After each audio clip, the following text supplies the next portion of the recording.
Oke, bismillahirrahmanirrahim. Assalamualaikum warahmatullahi wabarakatuh. Iya, selamat pagi anak-anakku kelas 11. Saat ini kita berjumpa secara maya ya untuk satu bahasan yang insya Allah bermanfaat untuk kalian semuanya. Nah, sebelum pembahasan ini dimulai, izinkan Ibu memperkenalkan diri. Nama Ibu Niar Septiana. Nah, sekarang Ibu adalah guru bimbingan dan konseling di SMA Negeri 17 Garut. Ya, mungkin sebagian besar dari kalian belum pernah bertemu dengan Ibu ya, karena ketika Ibu masuk di SMA 17 Garut itu sudah masuk masa pembelajaran daring ya. Ya. Nah, untuk mengetahui kontak Ibu silakan, ini ada di bawah sudah Ibu tuliskan untuk Instagram dan WhatsApp. Kalau ada keperluan atau misalnya ada pertanyaan terkait materi ini, kalian bisa mengajukan pertanyaannya lewat WhatsApp ya. Oke, lanjut. Hari ini tuh apa sih bahasan kita gitu ya. Jadi teman-teman seperti yang tadi Ibu bilang, di sini sebagai guru BK kalian tentunya akan memfasilitasi kalian dengan layanan-layanan bimbingan yang sesuai dengan kebutuhan kalian. Yang hari ini akan kita bahas adalah mengenai karir kalian. Nah, sebelumnya Ibu punya pertanyaan nih. Sejauh mana sih pemahaman kamu tentang karir? Oke, jadi karir itu secara umum digambarkan sebagai kemajuan dalam kehidupan maupun pekerjaan ataupun jabatan seseorang. Nah, biasanya kalian mengasumsikannya itu karir itu bagaimana sih kalian menjalankan kehidupan setelah kalian lulus dari sekolah menengah atas. Apakah mau bekerja atau melanjutkan ke perguruan tinggi. Nah, sebelum itu kalian perlu mengetahui hal apa sih yang penting untuk memahami dan merencanakan karir. Oke, nah di sini Ibu tuliskan ada dua hal penting dalam memahami dan merencanakan karir. Yang pertama, kalian harus tahu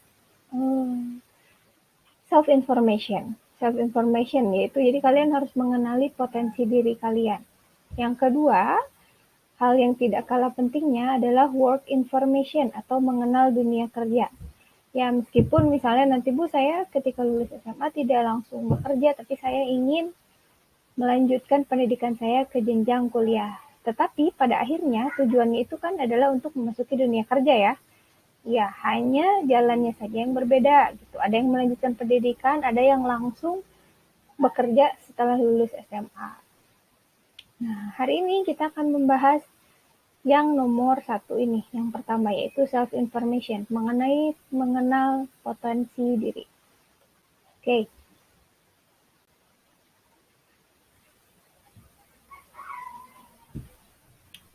Nah, ini bahasan kita ya, mengenal potensi diri yang merupakan self-information.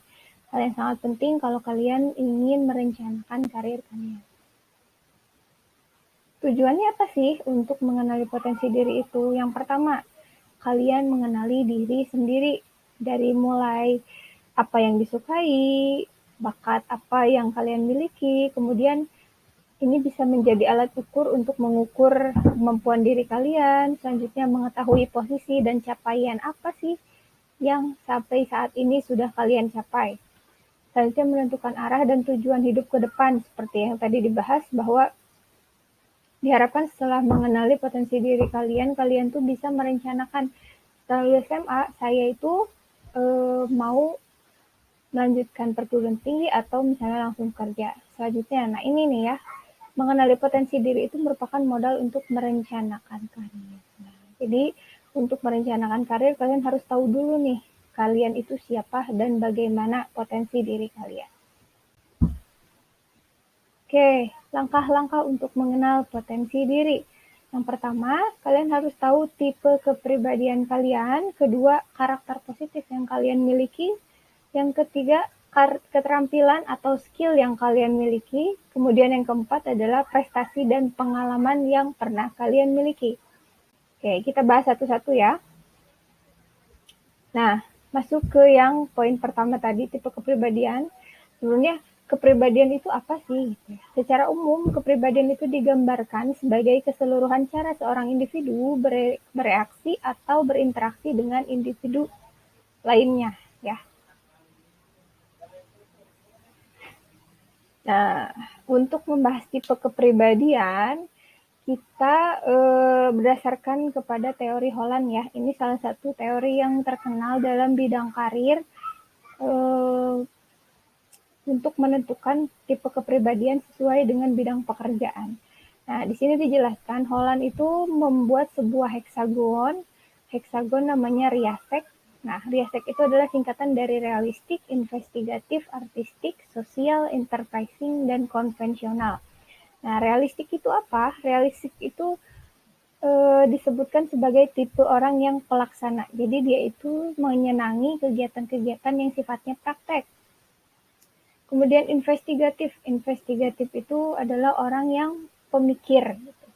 Selanjutnya artistik. Nah, mereka-mereka yang suka dunia seni, seperti itu, yang suka menciptakan sebuah karya, itu masuknya ke tipe yang artistik ini. Kemudian ada tipe sosial atau riasek. Holland itu menyebutnya penolong gitu ya, penolong. Jadi jiwa sosialnya itu tinggi. Selanjutnya enterprising, dan yang keenam adalah konvensional atau pengatur. Jadi dia tuh senang mengatur-ngatur, jadi ingin selalu menjadi leader gitu kalau dalam kegiatan atau apapun. Selanjutnya, nah ini secara lebih rinci ya, secara lebih rinci kalian bisa baca di sini. Untuk realistik, deskripsi bidang minatnya seperti apa. Kemudian beberapa keterampilan kunci dari kepribadian realistik ini seperti apa. Kemudian beberapa pekerjaan dengan komponen realistis, pekerjaan apa saja. Nah, ini mata pelajaran yang bisa dipelajari untuk memberikan keterampilan. Mata pelajaran apa aja nih yang bisa memberikan keterampilan bagi si tipe realistik ini. Selanjutnya investigatif ya, deskripsi bidang minatnya seperti apa, kemudian beberapa keterampilan kunci yang dimiliki tipe investigatif, kemudian beberapa pekerjaan dengan komponen investigatif, dan mata pelajaran yang bisa dipelajari untuk memberikan keterampilan. Ya, silakan dibaca. Oke, lebih jelasnya nanti untuk PowerPoint-nya bisa Ibu share ya lewat grup WhatsApp. Nah, ini selanjutnya.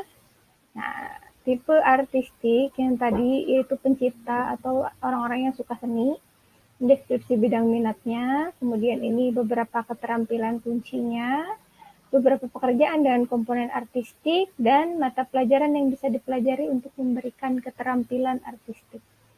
Selanjutnya ini sosial, deskripsi bidang minat, keterampilan kunci, komponen-komponen sosial, kemudian mata pelajaran yang bisa dipelajari untuk memberikan keterampilan sosial. Ya, ini untuk tipe kepribadian enterprising dan konvensional. Ya, sengaja Ibu di sini memasukkan mata pelajaran apa sih yang bisa memberikan keterampilan. Jadi kalian tuh bisa mengenal nih sebenarnya, oh kenapa ya selama ini saya senang belajar mata pelajaran ini gitu. Oh ternyata memang tipe kepribadian saya itu ini. Nah, jadi ini ada kesesuaian gitu ya. Oke, kita lanjut kepada tahapan kedua ya dalam mengenali potensi diri kalian. Yang kedua, kalian tuh harus mengetahui karakter positif kalian apa saja. Nah, di sini Ibu sudah sajikan ada beberapa contoh, ini sebetulnya masih lebih banyak lagi. Cuman ini secara umum ya, secara umum Ibu ambil apa saja sih karakter positif itu gitu ya. Nah, dari semua yang tertera di sini, silakan kalian analisis sebetulnya kalian itu tipe orang yang seperti apa gitu. Kalau misalnya Bu saya paling takut nih kalau misalnya terlambat gitu. Takut aja kalau misalnya tidak taat aturan. Nah, berarti kalian itu orang yang disiplin seperti itu. Nah, kalau misalnya disajikan satu buah pertanyaan gitu.